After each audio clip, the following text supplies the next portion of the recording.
Recently, Malaysia's inflation rate has fallen to 1.5% in November, down from 4.0% last year. This drop has raised questions about what it means for the economy. Is low inflation a good sign, or does it mean there are problems? Understanding inflation is important because it helps us see how the economy is doing. This article will examine the reasons for the low inflation rate, how it affects consumers, and what it means for Malaysia's economy. We will find out if this news is good or if it suggests challenges ahead.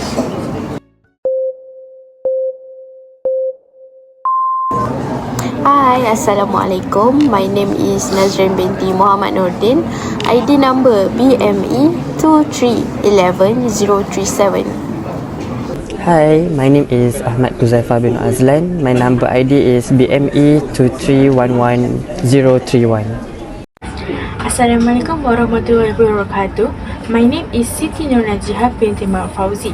My ID number is BME 2311023.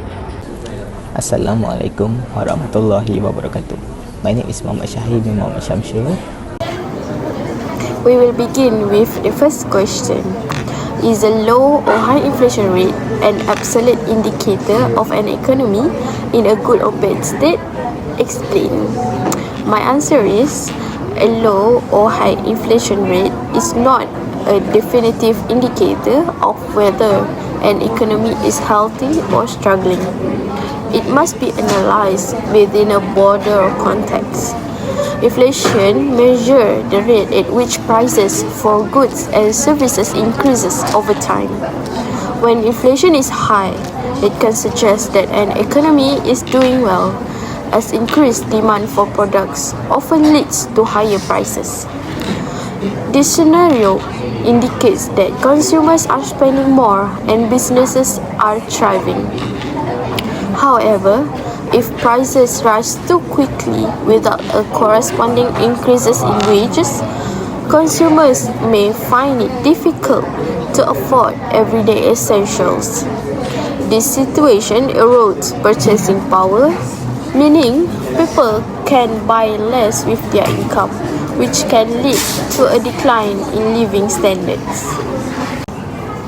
On the other hand, low inflation typically suggests stability in prices, which can foster consumer confidence. When people feel secure about their financial situation, they are more likely to spend and invest, contributing to economic growth. However, if inflation remains too low for an extended period, it might indicate weak demand in the economy. This situation can occur when consumers are hesitant to spend, often due to uncertainty about their financial future. When spending decreases, businesses may slow down production, leading to slower economic growth. In extreme cases, very low inflation can result in deflation, where prices actually fall. Deflation can be particularly harmful as it can create a vicious cycle. Consumers may delay purchases in anticipation of lower prices, further reducing demand and leading businesses to cut back on investment and hiring.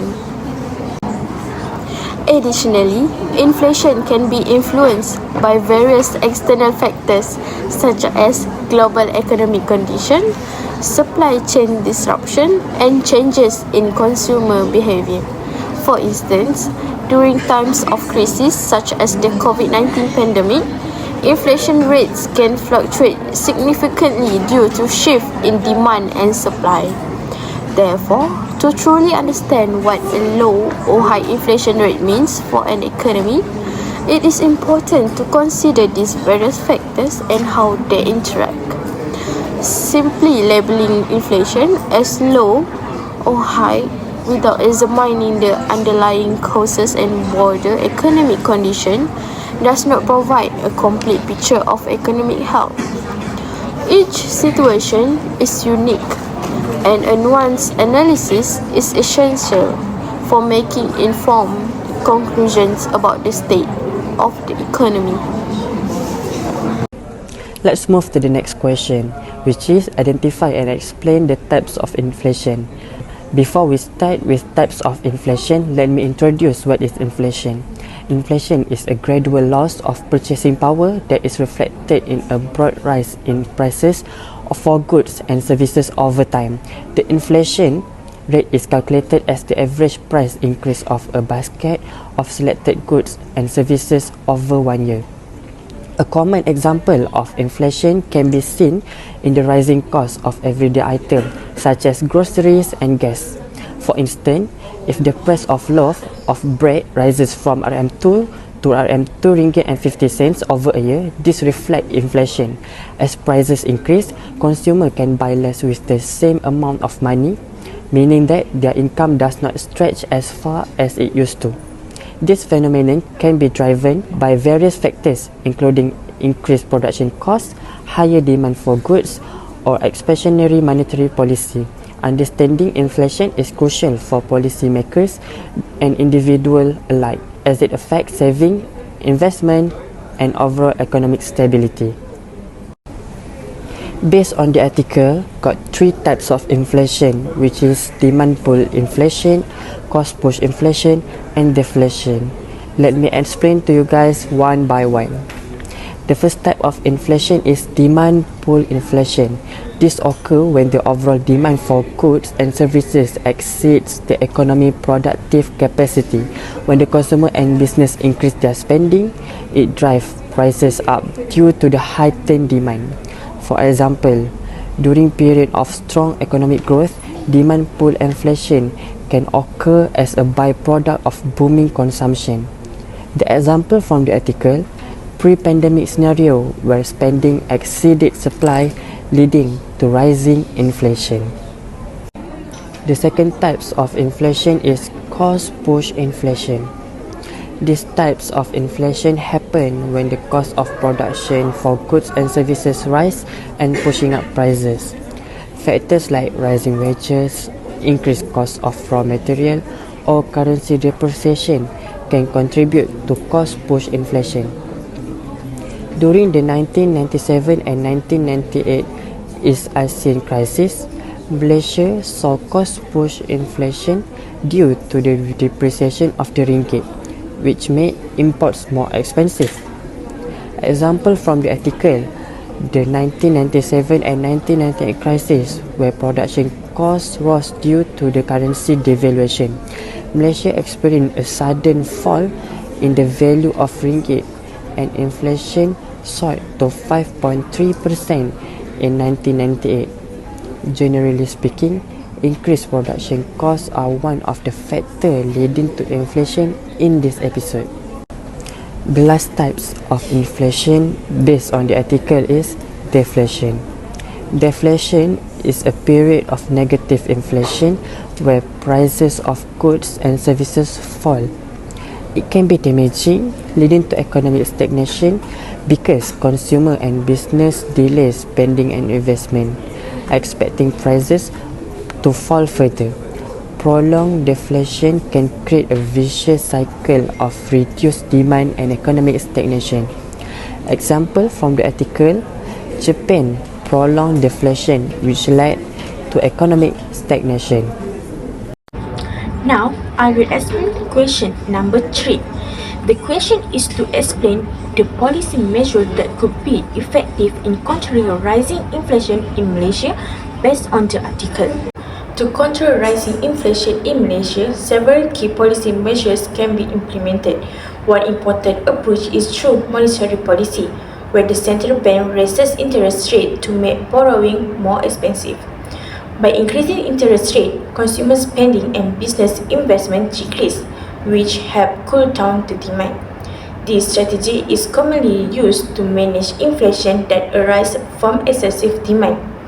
Highest interest rate discourages consumers from taking loans for big purchases like homes or car, and prompt businesses to think twice before investing in new projects. This can lead to a more cautious approach to spending, which ultimately helps stabilize prices. For example, Bank Negara Malaysia has previously raised interest rates to curb excessive spending during periods of high inflation, demonstrating its proactive stance in maintaining economic balance. Another effective tool is fiscal policy, where the government can either reduce public spending or raise taxes. When the government spends less or increases taxes, people have less disposable income, leading to lower consumption and demand, which in turn help to slow inflation. This reduction in spending power can lead to a cooling off of price increases, providing some relief to consumers. The Malaysian government has often tightened its fiscal policy during time of rising inflation to maintain control over price increases. For instance, by prioritizing essential services and cutting back on non-essential expenditure, the government can manage its budget while still addressing the needs of its citizens. This careful approach helps to ensure that inflation does not spiral off out of control, allowing for a more sustainable economic environment. Additionally, supply-side policies play a crucial role, particularly in situations of cost-push inflation, where rising production costs lead to higher prices. Implementing policies like subsidies for key industry, investing in infrastructure, or providing tax breaks to improve productivity can help lower production costs. For instance, Malaysia has provided subsidies and tax incentives to businesses to help reduce their production costs and control inflation effectively. This not only support local industry but also ensure that consumers have access to affordable goods, contributing to overall economic stability. Lastly, currency stabilization is essential when inflation is driven by weak currency. A falling ringgit make imports more expensive, which can contribute to rising prices domestically. By stabilizing the currency through action like using foreign reserve or entering currency swap agreement, the central bank can mitigate inflationary pressure resulting from increases in import costs. This helps to protect consumers from the direct impact of rising prices for imported goods. During the 1997-98 financial crisis, Malaysia took decisive steps to stabilize the ringgit and manage inflation effectively. In conclusion, controlling inflation in Malaysia involves balancing interest rate, managing government spending, supporting business with subsidies, and stabilizing the currency. These steps help keep prices in check and protect people's purchasing power and ensuring a stable economy. And I'm going to explain about question number 4, which is describe the potential consequences of a prolonged reduction in inflation. A prolonged reduction in inflation will leading to deflation, or the other name is negative inflation, can have several negative consequences. For example, reduced consumption and investment. When prices continuously fall, consumers and businesses may delay their spending and investment, expecting prices to fall even further. This creates a deflationary spiral where reduced demands leads to lower production, further price decreases, and reduced economic activity. For example, in the article we can see that deflation in Japan, where prolonged price declines have led to a stagnation. What is a stagnation? We're going to see to the next point. And the next point is economic stagnation. Continuous deflation can push the economy into stagnation, which is economic stagnation means that the economy that did not grow or have less activity as businesses reduce production and hiring due to lower demand. With lower demand, businesses may reduce their output, leading to a cycle of layoff, higher unemployment, and further constrains consumer spending, creating a feedback loop that can result in a prolonged stagnation. For example, Japan's lost decades. What is Japan lost decade? Japan provides a significant historical example where deflation persisted throughout the 1990s and into the 2000s, leading to a long period of economic stagnation. Despite low interest rates and various stimulus measures, the economy struggled to regain momentum as consumer confidence remained low. Next is increased real debt burden. Deflation increases the value of existing debt for borrowers, and burden of repaying loans become heavier as the value of money rises relative to their incomes. This can push the businesses into financial stress.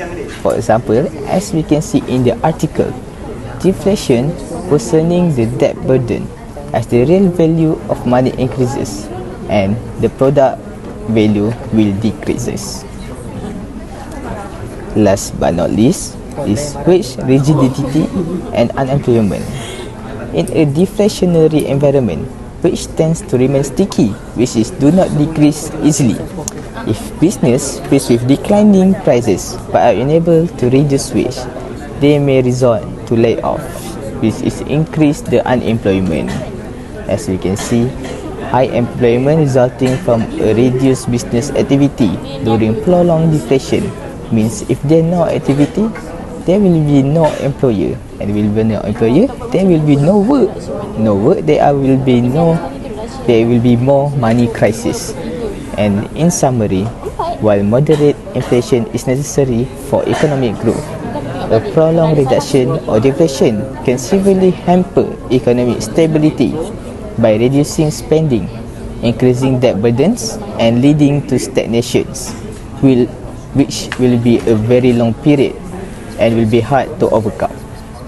That's all from me. Thank you.